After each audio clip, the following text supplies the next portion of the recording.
I need everybody to put down your drinks and your programs and put your hands like this. Okay?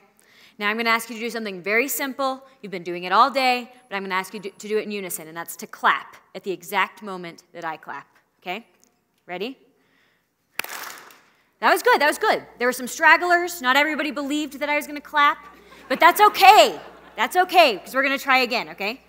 Everybody get ready. Good, good. That was good. There were a few really good go-getters in that one. Now we're going to do it again, and this time I want somebody who's walking by to think, there's just a giant clapping in there. Okay, ready? Excellent. Okay, so you guys can clap in unison. That's great. Now we're going to add, I know. That's amazing. We're going to add one more thing. Okay, we're going to say a 3-letter word while we clap. And it's a 3-letter word that's really hard to say. And people don't like to say it all the time, especially when you don't have a lot of time or you're busy or you want to go to bed, anything like that. So it's Y-E-S, yes. We're all going to say yes as we clap, okay? Just do this with me, trust me. Yes, yes, yes, yes. Yes starts us off, yes keeps us going, just say yes, and the stories start growing. Thank you, that was a beautiful introduction for me. Because when you say yes and you choose to say yes, you can go to far off places or explore exotic lands. You can wear 10,000 faces. Just believe and think you can. 'Cause when you believe in the yes of imagination, you can see the magic all around. Just say yes, and you're off on an exploration. All the world is waiting to be found. Yes starts us off, yes keeps us going. Just say yes, and your story starts growing. So, because when you say yes, that all of a sudden opens the door for what is possible. When you say no, not only does it close the door, but sometimes it doesn't even acknowledge the presence of that possibility. So you have to say yes. And when you say yes, you can do anything. You can create a painting. You can design the next best computer program in the whole world. Or you can find this song. One day, my junior year of high school, I was sitting down to practice the piano, and I just started playing these notes. I thought, that's interesting. And then I thought, for some reason, that sounded like somebody saying, taking a walk. And so I kept going. Taking a walk like I do every day. Something seems different in some sort of way. The sun is still shining, the grass is still green. I turned around a corner and found the machine. It was made out of metal, like most machines are. It was driving along, but not as fast as a car. As it came down the street, it looked kinda mean. But the road behind was disgustingly clean. I had never seen such a neat kind of truck. And as far as what to call it, I was rather stuck. Till I heard a kid running down the street. He was moving so fast, I could hardly see his feet. He cried, "Street sweeper, wait for me. You are exactly what I wanna be. Sweeping the world just a bit at a time. Making each roadway shine like a dime." Street sweeper, that was his name. Sweeping the roadways was its claim to fame. I decided then that the boy was right. Sweeping was my calling, I had seen the light.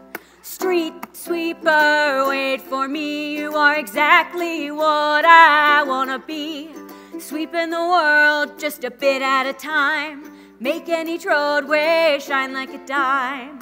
40 years old now, a sweeper I remain, and every day as I drive down the lane, I hear people shouting out their windows and cars, and at the jail, people shouting through the bars. Street sweeper, wait for me, you are exactly what I wanna be. Sweeping the world just a bit at a time, making each roadway shine like a dime. Thank you. Thank you. And so people always ask me what would make me want to write a song about a street sweeper, which is a really excellent question. But I don't feel like I actually wrote a song about a street sweeper. I feel like I found a song about a street sweeper. I just sat down and listened, and it came out. Michelangelo once said that sculpting is easy. You just carve to the skin and stop. And what he meant by that was that the sculpture, the figure, was already in that block of marble. You just have to find it. So I definitely understand where he's coming from with that. As I was preparing for today, I thought, you know, I have a pretty good repertoire of songs, but most of them are for children's shows and maybe not totally appropriate for this audience. So I wanted to write a new song. So I started making lists of things that I saw around me because I wasn't sure what I wanted to write about. And I saw a pair of shoes and a pair of glasses, and I thought, huh, that's kind of weird. What would happen if instead of a pair of shoes, you only had one shoe, or a pair of glasses, you only had one glass? And this is what happened. You'll be asked to leave J. Crew if you're wearing just one shoe. The sign says no shoes, no shirt, no service. You'll be put under arrest if you're wearing just one sweat. It's called indecent exposure. 'Cause half of a pair is an even air. Half of a pair is a slang term for dad or a Latinate verb. Half of a pair is an even air. It's just PA or IR. You'll be hard of hearing if you're wearing just one earring. And your neck will really hurt. You will have to squint in class if you're wearing just one glass. And you'll have really bad depth perception.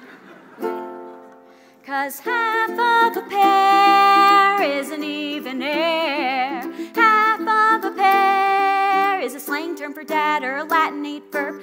Half of a pair is an even air. It's just PA or IR. So I thought that, thank you. Thank you. So you never know what you'll discover if you just write down everything you see and then write a song about it.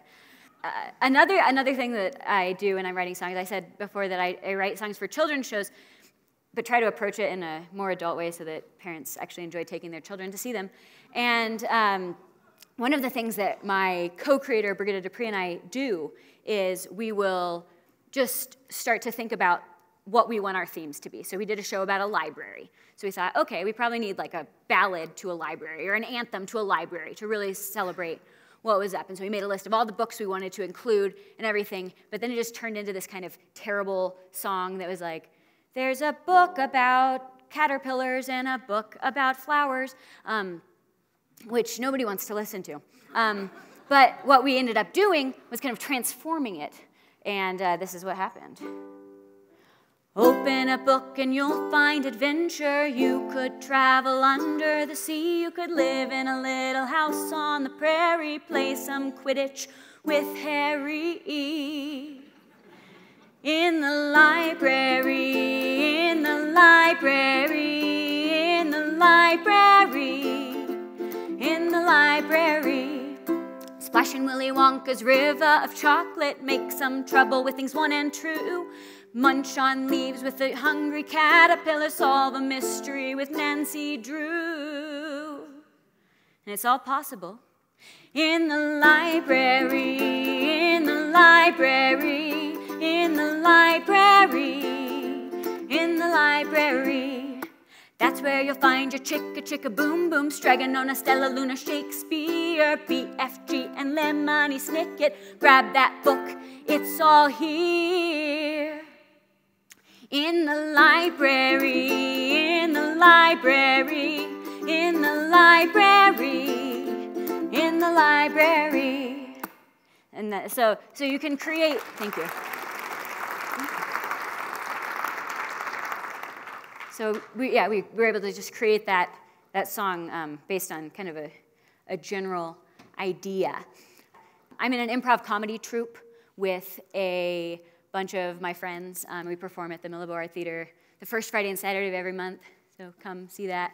But part of what we do there is we actually improvise songs. And what that requires is for us to really listen to each other and listen to what the audience is saying to us. So really quickly, I'd like to hear some things that you guys have loved about this TEDx event. Can somebody give me some, what? The passwords? That was pretty cool. What was that? First follower, yeah. That's, what? Hope? Happy practice. And happy practice. Okay, I think I got it. That's great. Thank you.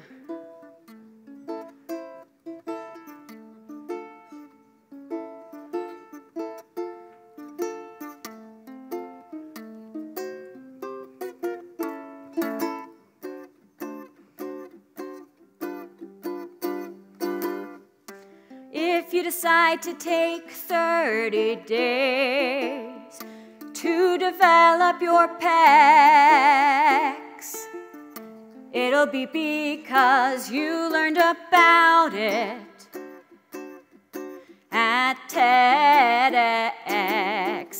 And when you tell your friends, I don't know if you've heard, but it's important to think about things when you're choosing your next password.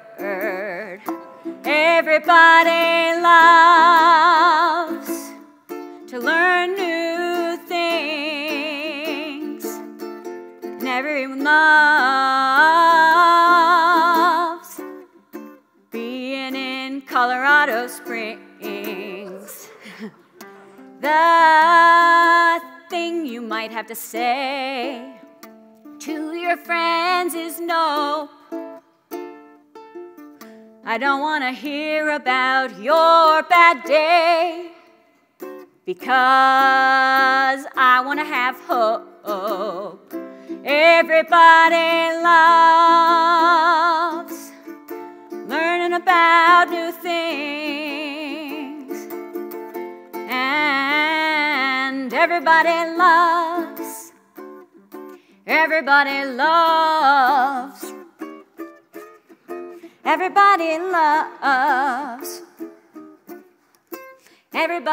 loves TEDx Colorado Springs.